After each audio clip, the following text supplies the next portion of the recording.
ये अचानक कैसे विचित्र सुख का आभास हुआ मुझे। इन गुरुओं के शब्दों ने जैसे मेरे हृदय को शांत कर दिया।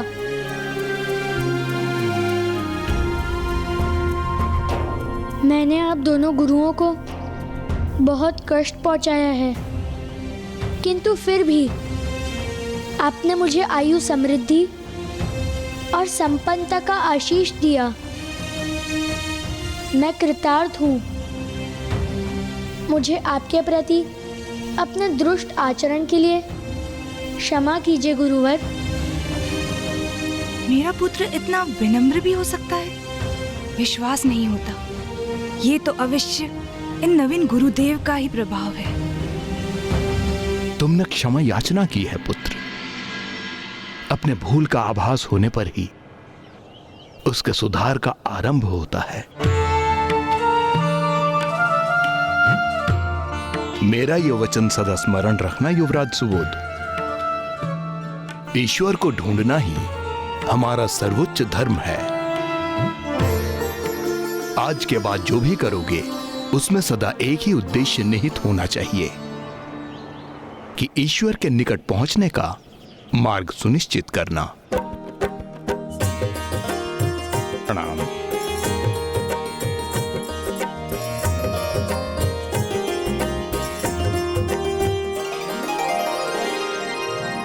पुत्र सुबोध, तुम्हारे नेत्रों में ये अश्रु क्यों? ये तो मुझे ज्ञात नहीं है नवीन गुरुदेव, किंतु जब गुरु हरित और गुरु अद्वैत मुझे आशीष दे रहे थे तब मुझे एक विचित्र सुखमय शांति का आभास हुआ। जैसे मेरे भीतर एक अच्छी ऊर्जा उत्पन्न हो रही हो। और अब जब वो प्रस्थान कर रहे हैं तो एक विचित्र से दुख का भी आभास हो रहा है मुझे। पुत्र सुबोध, जब हम कोई अनुचित कर्म करते हैं, किसी को आहत करते हैं, किसी को सताते हैं, तो हमारे भीतर एक क्षणिक आनंद की अनुभूति होती है, किंतु वो आनंद स्थायी नहीं होता, क्योंकि किसी अन्य की पीड़ा से उस आनंद का अनुभव स्थायी रह ही नहीं सकता। व्यक्ति को वास्तविक आनंद की अनुभूति तो तब होती है जब हमारे कर्मों से किसी अन्य को आनंद का आभास हो। वो सुख और शांति स्थायी होते हैं। ये क्या सत्य है? ये तो मेरा परम सौभाग्य है कि गुरु रूप में ऋषि स्कंद स्वयं मेरे समक्ष आ गए। अब मेरे पुत्र को योग्य गुरु का मार्गदर्शन प्राप्त हुआ है।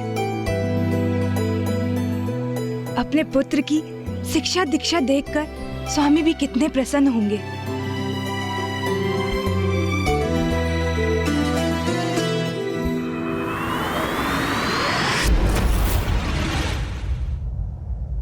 चलिए प्रिय।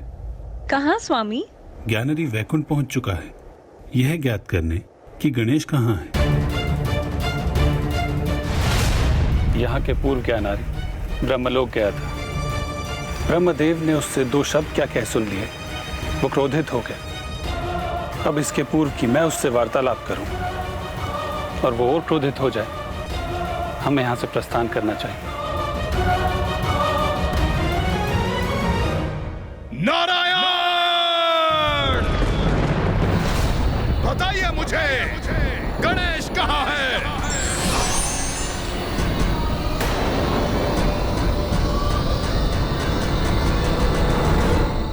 सुबोध, तुम सभी बालकों से अकेले युद्ध करेगा। उचित है, तुम सभी अपने अपने अस्त्र अपने हाथों में धारण कर लो।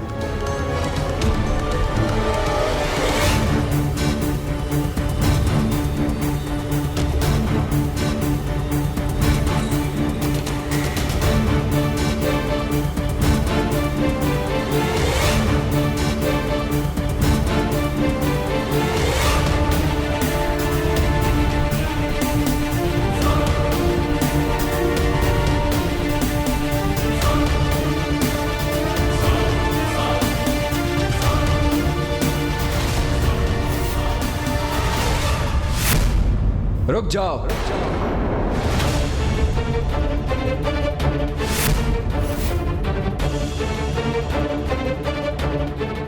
सुबोध, तुम आज काठ के खड़क से ही युद्ध करोगे और तुम सभी अन्य बालक वास्तविक खड़क का उपयोग करेंगे। ये कैसा अन्याय है गुरुवर? मैं युवराज हूँ और मैं वास्तविक खड़क का प्रयोग करता हूँ। मेरे गुरुकुल में तुम युवराज नहीं, मात्र मेरे शिष्य हो। और वैसे भी ये तो तुम्हारा ही कथन था ना कि तुम्हें युद्ध करना भाता है। तो क्या हुआ?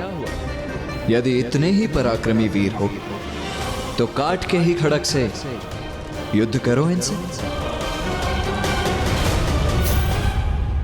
काट का खड़क है तो क्या हुआ? मैं तो इसी खड़क से इन सभी को धूल चटा दूंगा।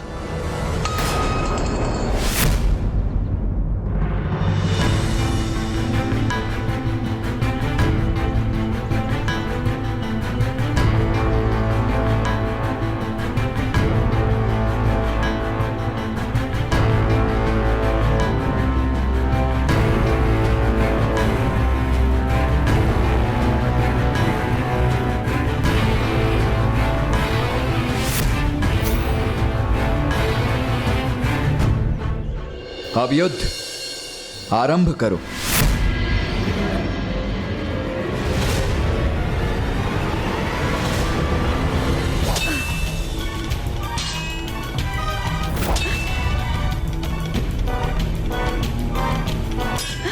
बालकों, स्वयं को रोको मत, वार करो, युद्ध करो।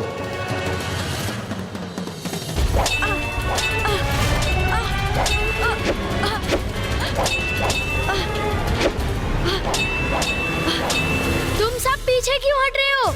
वार करो मुझ पर। अब तो तुम्हारे पास वास्तविक खड़क भी है। युद्ध करो मुझसे।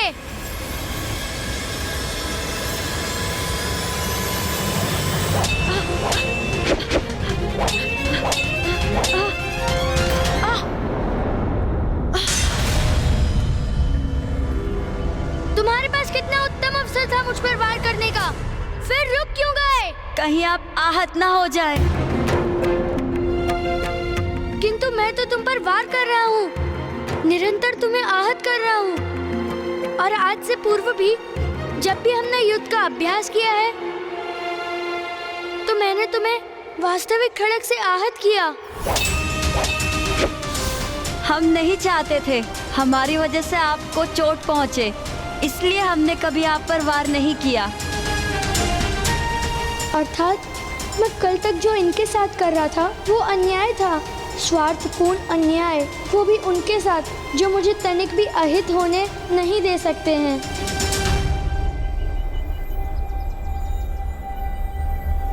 मेरे विचार से आज के लिए यह अभ्यास पर्याप्त है। इसीलिए अब आप सभी वहां वाटिका में जाकर क्रीड़ा कीजिए।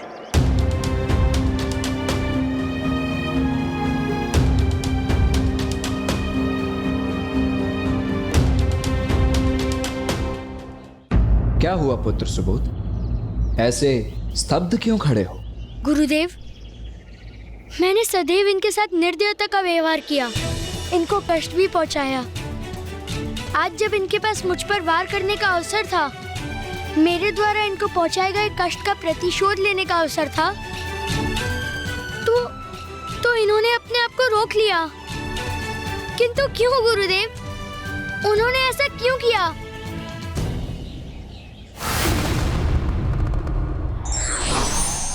प्रणाम मामा श्री। प्रणाम मामी जी। लो पुत्र गणेश, हम भी वैकुंठ से यहाँ आ गए।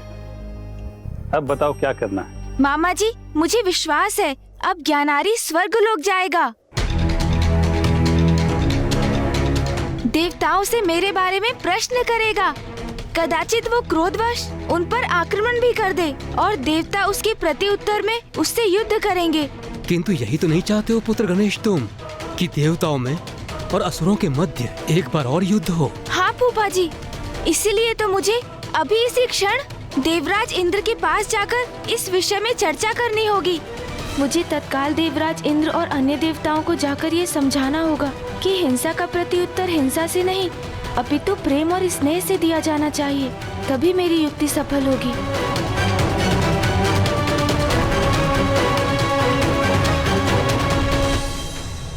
गुरुदेव, असुर बालकों ने मुझ पर प्रहार क्यों नहीं किया? पुत्र सुबोध, ये अवश्य तुम्हें आहत कर सकते थे। उनके पास तुम्हें आहत करने का अधिकार भी था, किंतु जब किसी के पास ऐसा अधिकार और सामर्थ्य हो पर फिर भी वो उसका उपयोग किसी को आहत करने के लिए नहीं अपितु उसकी रक्षा के लिए करता है, तो उसका आनंद ही कुछ और होता है।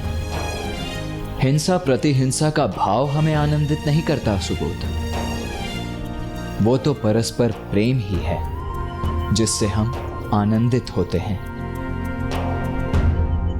अब तुम अपने अहंकार से रिक्त हो चुके हो बालक सुबोध, और मेरे शिष्य बनने के लिए तैयार भी हो चुके हो। इसीलिए अब मैं तुम्हें अपने शिष्य के रूप में स्वीकार करता हूं। गुरुदेव, मैं आपका शिष्य बना, ये तो मेरा सौभाग्य है। तुम्हारी शिक्षा कल भोर से ही आरंभ होगी। मेरा ये वचन सदा स्मरण रखना युवराज सुबोध, ईश्वर को ढूंढना ही हमारा सर्वोच्च धर्म है। कौन है वो ईश्वर? सर्वप्रथम हम उस प्रश्न का उत्तर ढूंढेंगे जो इस समय तुम्हारे मन में चल रहा है। ये आपको कैसे ज्ञात है कि मेरे मन में एक प्रश्न उठा है? इसकी चर्चा भी हम कल भोर में ही करेंगे।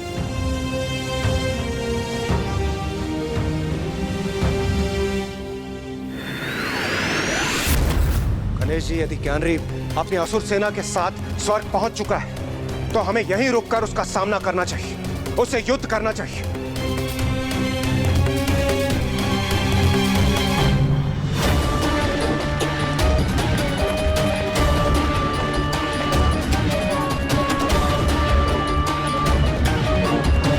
देवराज इंद्र, इसका सदैव स्मरण रखिए कि आज के पूर्व भी अनेकों असुर स्वर्ग पर आक्रमण कर यहाँ अपना अधिकार स्थापित कर चुके हैं, किंतु अंततः उनकी पराजय ही होती रही है, क्योंकि दुष्टता और बुराई का अंत होना तो निश्चित ही है। हम ज्ञानारी से युद्ध कर सकते हैं, उसका वध भी कर सकते हैं, किंतु फिर उसका पुत्र प्रतिशोध लेने यहाँ आएगा और हम उसका भी वध कर देंगे। फिर उसका पुत्र आएगा और ये श्रृंखला फिर निरंतर चलती रहेगी। देवराज इंद्र। इंद्रदेव, स्वर्गलोक को असुरक्षित छोड़कर यहाँ से पलायन करने की इच्छा मेरी भी नहीं है, किंतु गणेश जी का कथन भी सर्वथा उचित है। घृणा और शत्रुता का अंत युद्ध से नहीं होगा। गणेश जी ने एक योजना निर्धारित की है, हमें उसका अनुसरण करना चाहिए। देवराज इंद्र, देखो कौन आया है तुमसे भेंट करने। मैं असुरराज ज्ञानारी।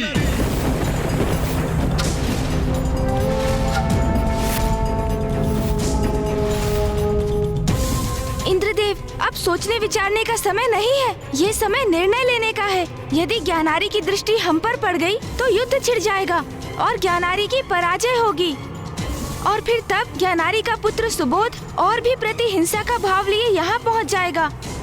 नहीं देवराज, हम ये युद्ध छिड़ने नहीं दे सकते। कहाँ छिपे हो तुम देवता? ब्रह्मदेव, नारायण, यहाँ तक कि महादेव भी मुझे देखकर भाग निकले हैं। मुझे नहीं ज्ञान था तुम देवता मुझसे इतने आतंकित हो।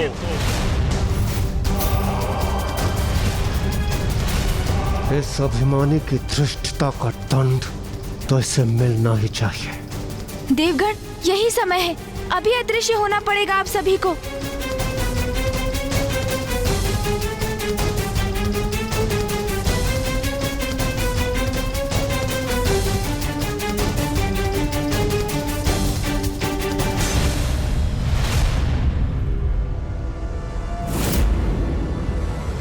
यहां भी कोई नहीं है, अर्थात यहां से भी सब भाग खड़े हुए हैं। भीरू देवता।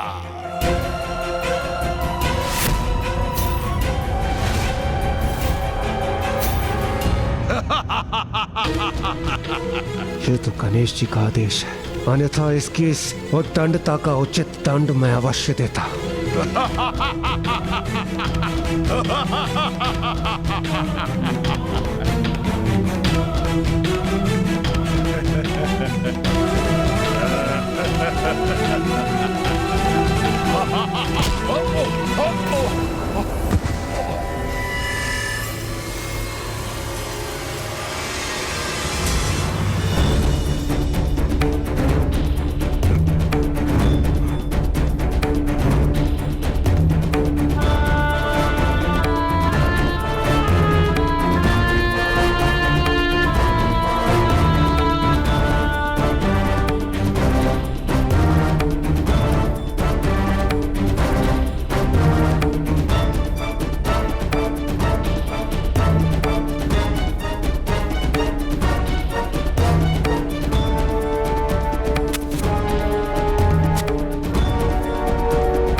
भगोड़े हैं ये देवता, मेरे डर से सब भाग खड़े हुए।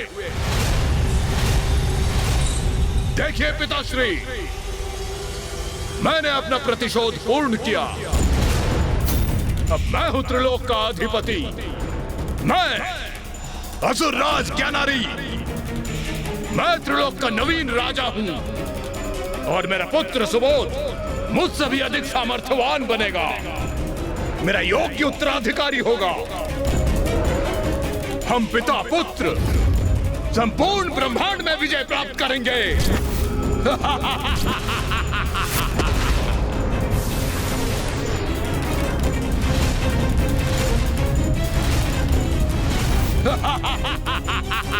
असुर महाराज ज्ञानारी की, असुर महाराज ज्ञानारी की, असुर महाराज ज्ञानारी की, असुर महाराज ज्ञानारी की। व्यथित ना हो, सब कुशल होगा देवगणों। अब हमें यहाँ से प्रस्थान करना चाहिए, चलिए।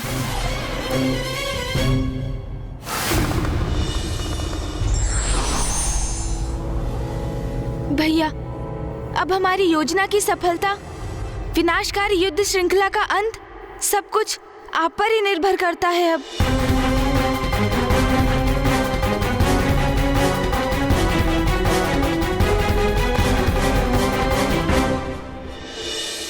गुरुदेव, क्या अब मैं आपसे अपना प्रश्न पूछ सकता हूँ? हाँ पुत्र, अवश्य पूछ सकते हो। तो मेरी इस उत्सुकता को शांत करने की कृपा कीजिए गुरुदेव। जब ऋषि हरित और ऋषि अद्वैत यहाँ से प्रस्थान कर रहे थे, तो उन्होंने कहा था कि किसी भी जीव का परम लक्ष्य ईश्वर को प्राप्त करना होता है। कौन है वो ईश्वर? पुत्र, ईश्वर तो निर्गुण है, सर्वव्यापी है, पंचभूतों में है, सूर्य में है, चंद्र में है, सभी पुष्पों में भी वही है और सभी चराचर जीवों में भी है।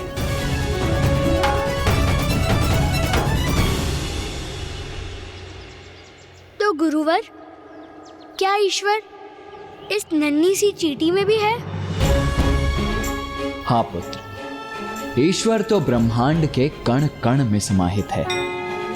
वो तुम में है, मुझ में है, उस गिलहरी में भी है जिसे तुम कष्ट पहुंचाने का प्रयास कर रहे थे, और उस गज में भी जिसने वन में तुम पर आक्रमण किया था। गुरुवर, आपका ये कथन तो अत्यंत ही रोचक है।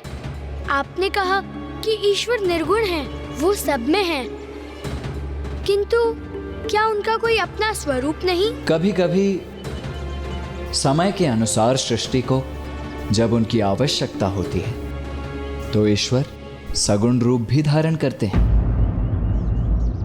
सगुण रूप धारण करते हैं? जैसे उनका सबसे सुंदर, सबसे मनमोहक और अद्भुत रूप श्री विघ्नहर्ता गणेश जी। गणेश जी? कौन है वो?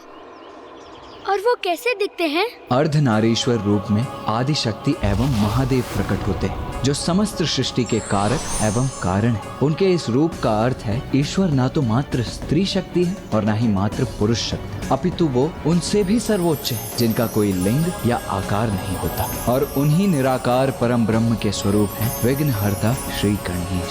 गणेश जी के नेत्रों में अद्भुत चमक है, उनके मस्तक पर शुभ्र कांति है और उनकी अति सुंदर सूंड भी है।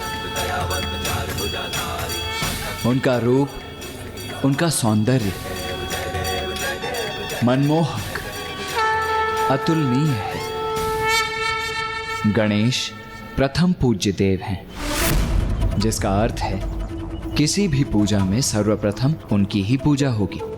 वो बुद्धि के देवता हैं और देवताओं के रक्षक भी। वो सहज भक्ति भाव से ही प्रसन्न भी हो जाते हैं। प्रथम पूज्य होने के पश्चात भी वो बहुत ही नटखट भी हैं। वास्तव में वो तो एक बालक ही हैं। गुरुवर, मैं भी गणेश जी को देखना चाहता हूँ, उनके दर्शन करने को इच्छुक हूँ। अवश्य पुत्र।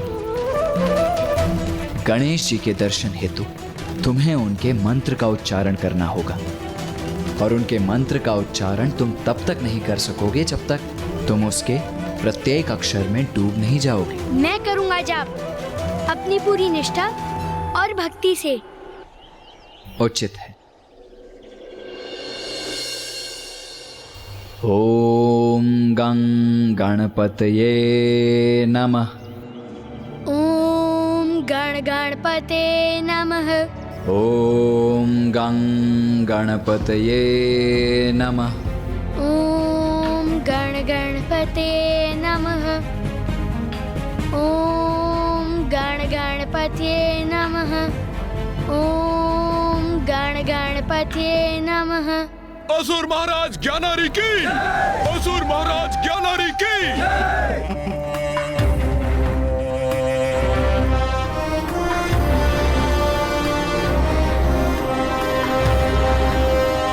आपको आपकी त्रिलोक विजय के लिए अनेकों बधाइयाँ स्वामी। त्रिलोक के अधिपति पद पर आप स्थापित हो गए हैं। ये तो उचित है, किंतु ये तो बताइए, त्रिलोक के युवराज कहाँ है? कहाँ है मेरा पुत्र?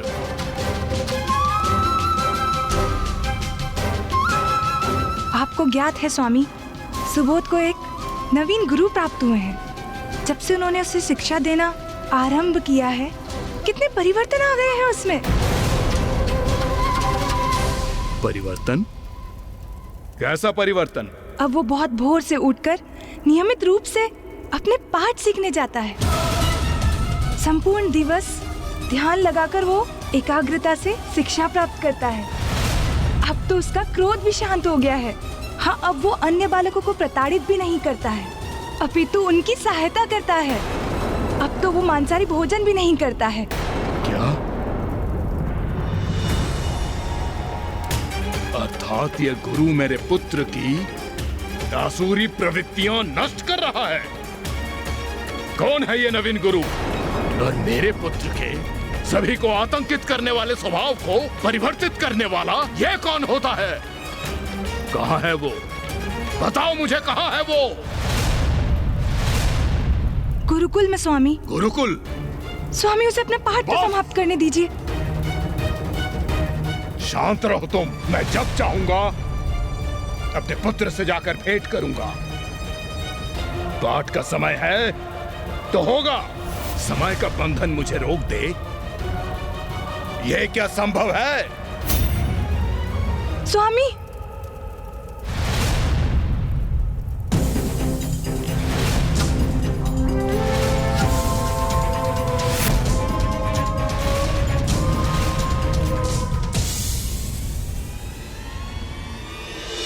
ज्ञानारी अब भैया से भेंट करने जा रहा है।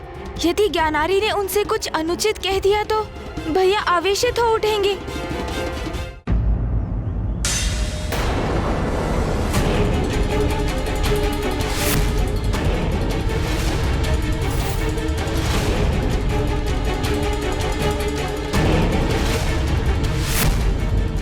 इतना दुस्साहस कैसे किया तुमने? ज्ञानारी के पुत्र को इस प्रकार धरती पे बिठाने का दुस्साहस कैसे किया?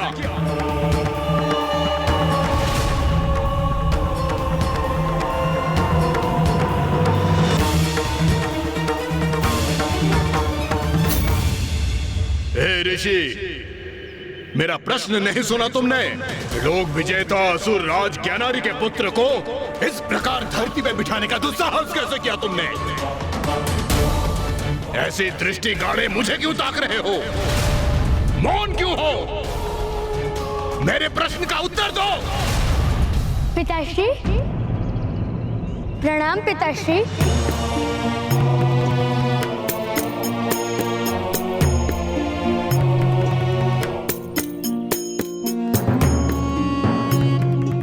मेरा दंभी और आसुरी प्रवृत्ति युक्त पुत्र स्वयं आगे बढ़कर मेरे चरण स्पर्श कर रहा है। दकिनी उचित कहती है, परिवर्तन तो बहुत है इसमें। मुझे क्षमा कीजिए पिताश्री, मैं अपने ध्यान में इतना गहरा डूब गया था कि आपके आगमन का ज्ञात ही नहीं हुआ मुझे। पुत्र सुबोध, तुम्हें क्षमा याचना करने अथवा मेरे चरण स्पर्श करने की कोई आवश्यकता नहीं है। आओ, अपने पिता के वक्ष से लग जाओ। पिताश्री, ये गुरु स्कंद है और इन्होंने मुझे सिखाया है जो सुख पुत्र को अपने पिता के चरण स्पर्श करके प्राप्त होता है वो सुख अतुलनीय है। और आज आपकी चरण रज अपने मस्तक पर धारण कर मुझे उसी सुख का अनुभव हुआ है पिताश्री। मैं कृतार्थ हो गया। उचित है, इस गुरु का प्रभाव तो मेरे पुत्र पर उचित ही है। पिता पूजनीय है, इसे यह सिखाकर पिता अर्थात मेरे प्रति पूर्ण भक्ति का भाव जागृत कर रहा है ये मेरे पुत्र में। अच्छा, और क्या सिखाया है ये तुम्हारे नवीन गुरु ने? भक्ति के अति सुंदर सुमधुर अनुभव का ज्ञान दिया है इन्होंने मुझे। भक्ति? किसकी भक्ति? ईश्वर की भक्ति। और कौन है तुम्हारा ईश्वर? वही ईश्वर पिताश्री जो सर्वत्र है, सर्वस्व है, सब में है, सब कुछ है, आप हैं। वाह वाह, उत्तम, अति उत्तम पुत्र। मुझे प्रसन्नता है कि तुम मेरे पुत्र को उचित ज्ञान प्रदान कर रहे हो। मैं तो मात्र एक माध्यम हूं, पुत्र सुबोध को सत्य की दिशा में अग्रसर करने का। पुत्र, क्या तुम अपने ईश्वर के प्रत्यक्ष दर्शन करना चाहोगे? पिताश्री, क्या मुझे गणेश जी के दर्शन करवाने जा रहे हैं? उनके दर्शन कर तो मुझे अत्यंत आनंद आएगा। अवश्य पिताश्री। आओ, तो फिर विलंब किस बात की, चलो मेरे साथ। जाओ वत्स। उन 4 शब्दों का मंत्र तुम्हें प्रदान कर मैंने तुम्हें समस्त सृष्टि का ज्ञान दिया है। अब मेरे उस पाठ का सदा स्मरण रखना, तो कोई भी कठिनाई तुम्हें स्पर्श तक नहीं कर पाएगी, क्योंकि अब ईश्वर सदैव तुम्हारे साथ है। हाँ हाँ, वो तो है, ईश्वर सदैव सुबोध के साथ है।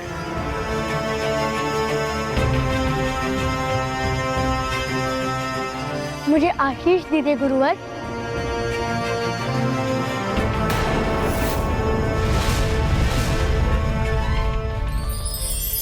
आयुष्मान भव पुत्र। मेरा पुत्र किसी अन्य के समक्ष झुके, ये असहनीय है मेरे लिए। चलो पुत्र, मैं आज अति गौरवान्वित अनुभव कर रहा हूँ, क्योंकि मेरा पुत्र अब मुझे ईश्वर तुल्य समझने लगा है। मैं अति उत्साहित हूँ कि पिताश्री स्वयं मुझे उन वास्तविक भगवान के दर्शन करवाने ले जा रहे हैं, जहाँ स्वयं गणेश जी हैं। सुबोध, तुम्हारा आगे का मार्ग अनेक कठिनाइयों से भरा होगा, किंतु तुमने गणेश जी का नाम अपने हृदय में धारण किया है, तो अब उनकी वही भक्ति तुम्हारी शक्ति भी बनेगी।